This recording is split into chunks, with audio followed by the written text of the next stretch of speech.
around Dodge City and in the territory on west, there's just one way to handle the killers and the spoilers, and that's with a U.S. Marshal and the smell of gun smoke.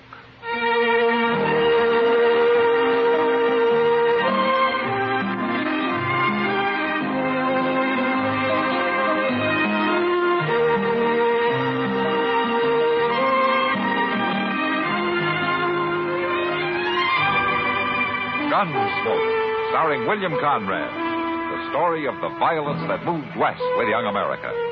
And the story of a man who moved with it. I'm that man. Matt Dillon, United States Marshal. The first man they look for and the last they want to meet. It's a chancy job, and it makes a man watchful. And a little lonely.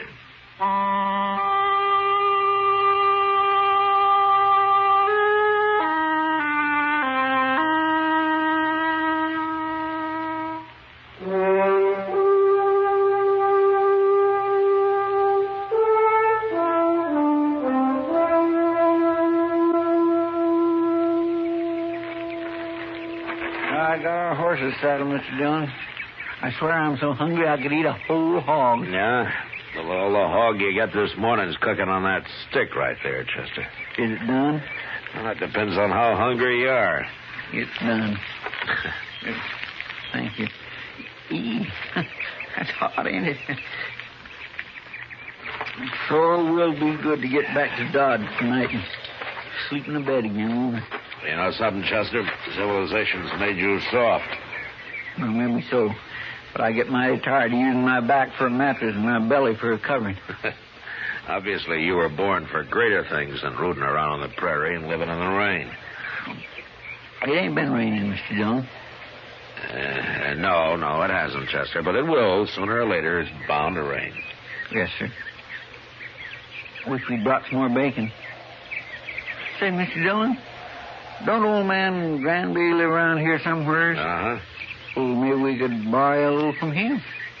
According to what I've always heard, old Granby wouldn't lend anybody anything. Yeah.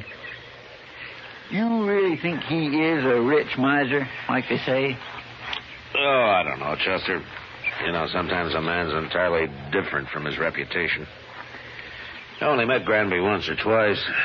He seemed like a nice enough old fellow. It's the same. I wouldn't want to live out here all alone with nothing but a few horses for company. Yeah, well, he's used to it. Yeah, but even if he does have a lot of money hid away somewhere, there's no place to spend it out here. Granby's pretty old for the pleasures Dodge has to offer, Chester.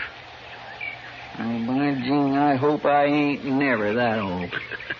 You know, at the rate you're burning yourself out, you never will be, so don't worry about it. Mr. Dillon, I live mighty quiet for a young fella who's freed and still full of blood and stuff. Sure. Oh, I do. Look over yonder. Huh? Over there, that string of dust laying right on the ground there. Ain't that funny? Yeah, I've been watching that. It's not on the ground, though. There's a dry wash that runs along there. I think somebody's driving the stock down it. Maybe it's old man Granby. It may be. Why don't we go over and say hello, huh? All right. Mr. Dillon? Yeah. If it is old man Granby, maybe we could just ask him about a little dab of bacon, reckon? Well, there's no harm in that. Oh.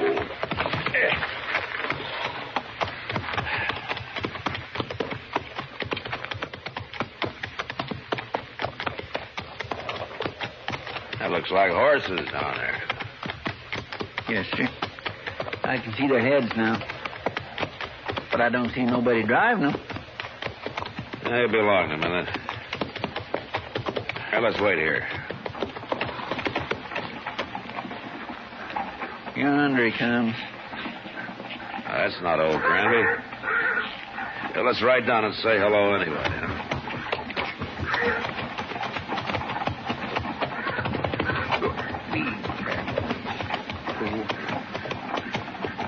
Granby's brand on those horses. You must have hired him a hand. Yeah, maybe. Hello. Hello. You working for Granby? I ain't working for nobody, mister. Oh? And where is he? Where's who? Granby. I don't know no Granby. Those are his horses you're driving. They are? Yeah. I ain't driving them. What do you mean? They got ahead of me in the wash there, that's all. I see. You a cowboy? Yeah, sure. I'm a cowboy. Somehow you don't look like one. You don't ride like one, either. You're asking the questions, mister. And no decent cowboy would run another man's horses down a dry wash just because he didn't want to get up on the bank and ride around them. I told you, they got in front of me is all. How come you're not carrying a gun? Does a man have to carry a gun? No. But I'll bet you're the only man within 1,000 miles of here who isn't carrying one. Well, maybe I got a better conscience than the rest of you. Maybe. Look, mister, you've run those horses about 5 miles off of old Granby's place. You want to give us a hand, we'll run them back. I'm in a hurry. It won't take long. The old man might be a couple of days finding them if we don't. You worry about him. I got to get into Dodge. We'll ride in with you afterwards. I ain't going to do it. It'd look a lot better if you did. I'd like to, mister, but I can't. I'm leaving now. So long. Well, forevermore, Mr. Dillon, you just going to let him go? Wait a minute, Chester. I'm going to let him hear what lead sounds like. Don't shoot! Don't shoot me! All right, then ride back here.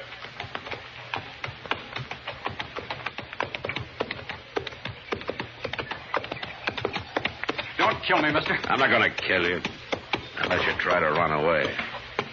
Why would I try to run away? You just did, Chester.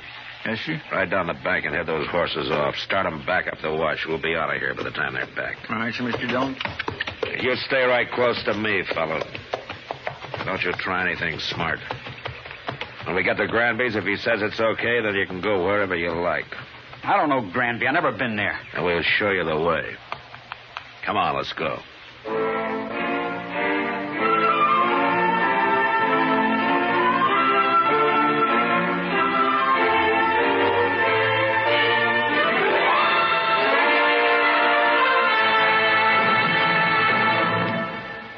Another visit with Joe and Daphne Forsythe. Joe? Joe, stop reading that paper and talk to me. I'm listening. Go ahead. Well, I was talking to Mrs. Snyder today. You know, she's the one whose boy had 31% less cavities. Uh-huh. Well, she thinks that we should buy bigger savings bonds. Uh-huh. She says that when people can afford it, it makes more sense. Oh, she says there are a lot of different denominations. They start at $25, but then there are $50, $100, $200, and even $500 bonds. Is that so? And then with the ones we've already bought through the payroll savings plan, we'd have quite a nest egg. Uh-huh. Are you listening to me? Uh-huh. Did you know that the total accumulated compounded semi-annual interest of the Series E savings bond will amount to 93 3/3% of the original purchasing price? Uh-huh. I thought so. Joe, what did I say? You said that United States savings bonds are a safe, easy way of investing. I did. That they help guard our country's freedom. And? They're the best investment in America's future. I said something else, too. Oh, yeah. You said that the total accumulated compounded semi-annual interest of the Series E savings bond will amount to 93 1/3% of the original purchase price. Well, now, how did you do that? Husband's trade secret.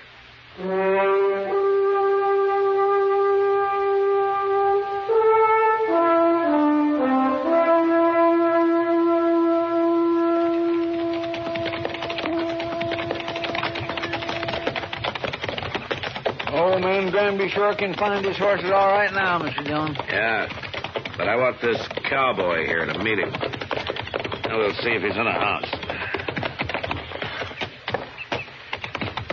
I'll wait for you. Get off a horse, fellow. Go on. That's better. right, come on, we'll take a look.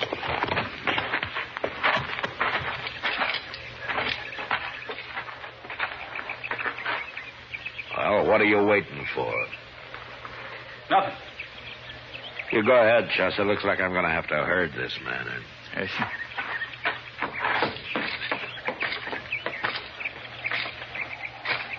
You've been kind of balky ever since we ran into you, haven't you? I just don't like being dragged around. I never did.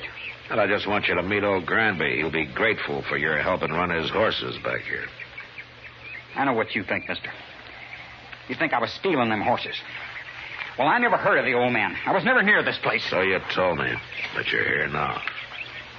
I ain't afraid of you or nobody. Now let's go into the house. Come on.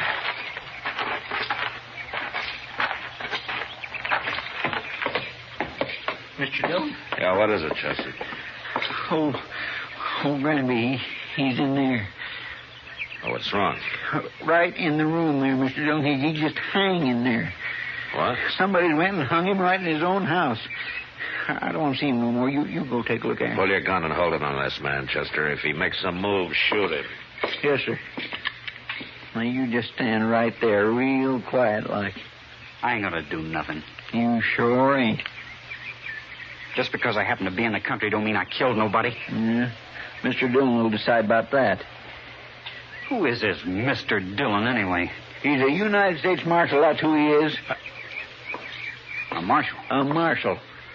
Looks like you run into the wrong people, fella. Here, I'll hold your gun, Chester, and you search him. All right, sir. Here. Turn around. All right, take it easy. Now, the house is all torn up. He must have been looking for old Granby's money. I was never in that house. Ain't nothing on it. Not a thing. All right, Chester. Here's your gun. There, catch it. Thank you. What's your name, fellow? Trimble. Joe Trimble. Where are you from? Up north. Up north where? All over. What are you doing down here? Making a change. Sure. And some cowboy you ran into told you about Granby being rich. So you came here and you kicked the old man around and then you hung him and you tried to find the money. That's a lie. This is the first time I was ever near the place. I'm sure you did it, Trimble, but I wish I had more evidence. The court of law just might not convict you the way things stand. You gonna let me go? No, I'm not gonna let you go. I'm arresting you and you're gonna stand trial, and I'm gonna do my best to see you hung. I didn't do it, I tell you. And I'll go free, too. You'll see. Now, there's something mighty wrong about you, Trimble, and I can't figure it at all. But I'm sure gonna find out.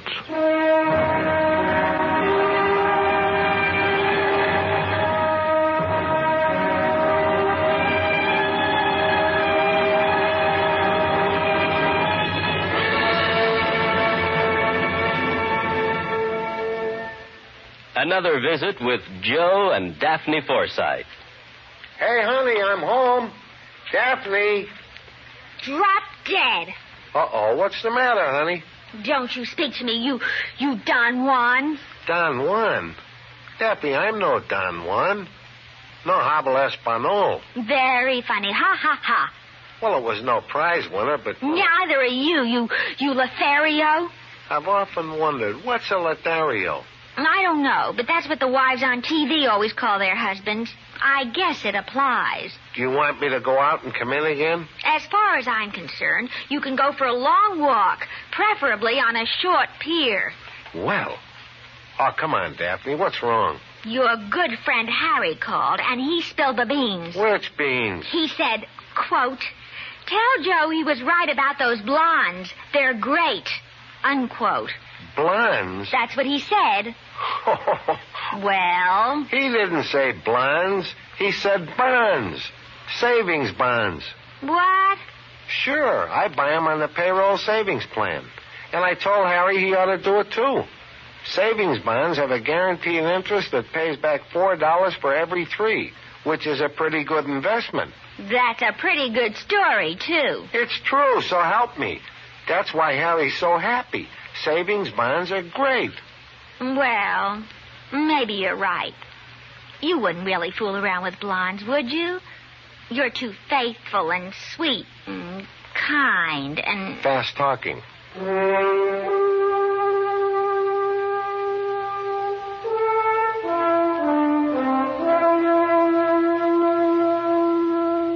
let Joe Trimble dig a grave up behind the house, and then we laid old Granby in it and covered it with dirt. I was pretty sure now that the old man had never had an extra dollar in his life, and that he'd been killed for no reason at all. Well, anyway, Trimble had done a pretty thorough job of looking for the money, and he'd found nothing. On the ride into Dodge, I tried to figure out just what he was. But he didn't seem to fit anywhere. He wasn't a cowboy or a hunter or a gambler or even just a drifter. Well, after we got him locked up in jail that night, Doc and I went over to the Long Branch for a drink with Kitty. I was telling him about it. How old is this fella, Matt? Around 25, I guess, Doc. Oh, well, then he couldn't be running away from home. He's a little old for that, Kitty. Yeah, well, anyways, he'll hang him. Well, I hope the judge agrees with you, Doc. And why shouldn't he? All I got so far is circumstantial evidence. Well, then you should have shot him out on the prairie. It's a good thing you're not a lawman. Well, maybe if I were, there'd be fewer killings around here. I doubt it. You going up to Hayes for the trial, Matt? Yeah, I have to. That'll take a week, I suppose. Oh, Bob, why? Nothing. Only you've just been away for 10 days. Oh, I gotta earn a living, Kitty. Well, you could make more money gambling right here in Dodge. Oh, now, Kitty, don't start that again, will you? Good evening, Marshal. Miss Kitty, Doc. Sorry, Major. I'd like a word with you, Marshal. Sure, Major, sure. You excuse us. We'll go to the bar there. I'll be back, Kitty. No hurry, Matt. Doc's got a lot of money. I'll buy you a drink anytime, Kitty. Well, that's the best offer today, Doc. I had to come to Dodge on other business, Marshal, but I wanted to pass the word to you that we're looking for a man. Oh, the Army, you mean? Yes, a deserter. No? Not from Fort Dodge. Oh, where was he stationed, Major? He was with the 7th Cavalry at Fort Lincoln. Up in Dakota, huh? For some reason, they think he headed south. Now, I don't have much of a description of him, just that he was a private, about 25, curly blonde hair, a scar on his left hand. Well, that fits. What was his name? He enlisted as Joe Gould, but he's known to have used the name Trimble. Well, he's right here in Dodge, Major. He what? I got him locked up in jail. Well, that's fine, Marshal. But how did you know that? I think he murdered an old man who lives about a day's ride north of here, and I'm going to have him tried for it. Well, that won't be necessary now, Marshal. I'll take over custody of him. Then he'd be tried at Fort Lincoln for desertion. I want him tried for murder, and I got to be there to present the evidence. Well, you could go up to Fort Lincoln. No, Dakota's out of my territory, Major. Besides, this is a civil crime. The Army wants that man, Marshal. I'm sorry, Major. He's going to be tried in Hayes first. He's still a soldier, even if he did desert. Well, if the judge lets him off, you can have him, but not otherwise. Major, he tortured and hung an innocent old man, and I'm going to do my best to see him punished for it. I'd like to take this up with my superiors. Well, you better hurry. I'm going to Hayes with him tomorrow. I hope you won't regret this, Marshal. I won't, Major. Not if Trimble is properly punished, I won't. I didn't wait till morning, but started out for Hayes with Joe Trimble that night. The trial lasted a week, and in spite of all the arguments I made, the judge finally decided that there wasn't enough real evidence to convict him. I even tried to make Trimble confess, but he was too smart for that, so there was nothing to do but bring him back and turn him over to the Army. I sent word to Fort Dodge, and the next morning the Major himself appeared to take him into custody. Well, Marshal, looks as though you didn't have much of a civil case after all. Now, he killed old Granby. I know he did, but the law's the law, Major. Yes, and in the Army, orders are orders. But I'm sorry your judge didn't convict him after all. Oh, is that so? Chester. Yes, sir. Bring Trimble on, will you? Yes, sir, I will. Well, I'll give the Army credit for one thing, Major. What's that? Trimble and I rode back some 80 miles yesterday, and when we got here, he wanted to sit up and play cards with Chester. Well, there may be some bad men in the cavalry, Marshal, but they're all tough. Here he is, Mr. Dillon. Alley's yours, Major. Private Trimble, sir. You're under military arrest, Private, and not privileged to salute. Besides, you enlisted as Private Gould, not Trimble. Yes, sir. Report to the guard outside. Yes, sir.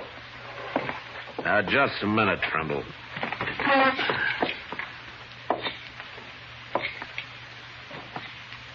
You know that you're mighty lucky, don't you?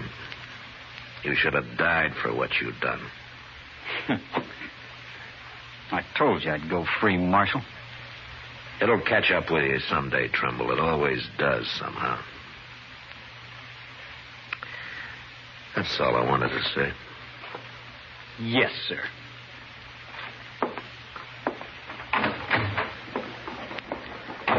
Well, thank you, Marshal.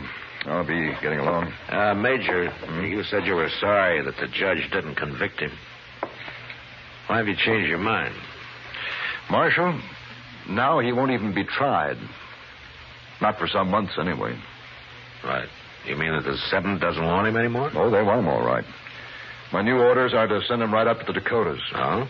Seems that the 7th Cavalry needs every man available. They're leaving Fort Lincoln soon on an expedition against the Sioux and the Northern Cheyenne. The Sioux, huh? I wonder if old Sitting Bull is still the chief medicine man with them. I'm sure he is. But at any rate, the 7th will be heading into Montana territory. Yeah. Not if they're after Sitting Bull's tribe, they will. He's always had a large camp over on the Little Bighorn. Yes, I know. By the way, who's in command of the 7th Cavalry now? An officer I served under a couple of years. I never did care for him much. A Colonel George Custer.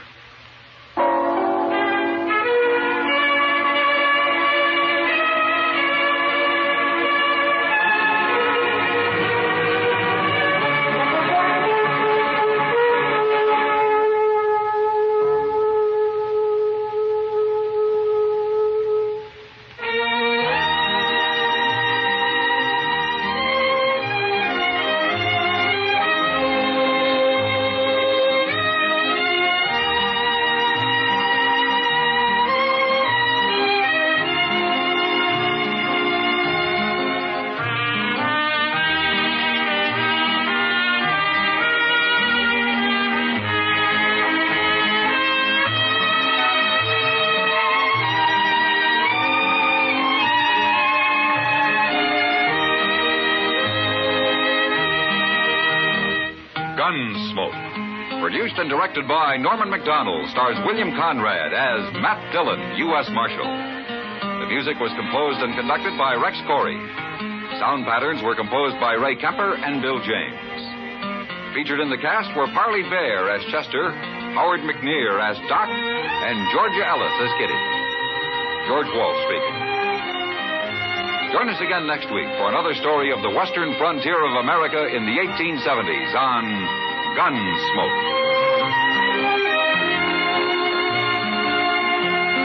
This is the United States Armed Forces Radio and Television Service.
VintageRadioshows.com